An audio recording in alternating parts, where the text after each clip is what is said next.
এত দূর আসার পরে এসে সুপারিশপ্রাপ্ত হওয়ার পরে এসে জব না হওয়া এটা খুবই হতাশাজনক।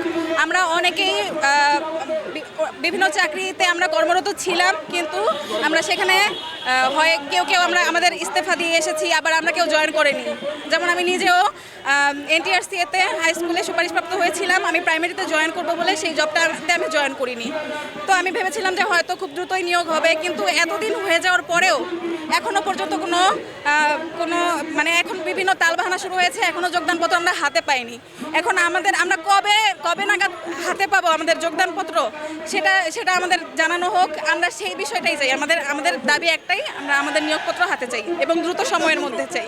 আমাদের মন্ত্রী মহোদয় বলেছিলেন যে নিয়োগপত্র উনি 23 তারিখে বলেছিলেন যে এই নিয়োগটা ফেয়ার হচ্ছে। 23শে ফেব্রুয়ারি উনি বলেছিলেন যে নিয়োগটা ফেয়ার হচ্ছে, এবং যেহেতু অন্তর্বর্তীকালীন সরকারের আমলে হয়েছে এই নিয়োগটা হয়ে যাক।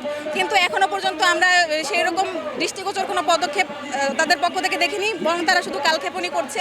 আমরা লাগাতার কর্মসূচি এখানে আমরা লাগাতারভাবে অবস্থান রাখবো যতদিন পর্যন্ত আমাদের দাবি না আদায় হচ্ছে, ততদিন পর্যন্ত আমরা এখান থেকে যাব না। ঢাকা সাভার থেকে আমার নাম ওয়াহিদা খান মুর্মি।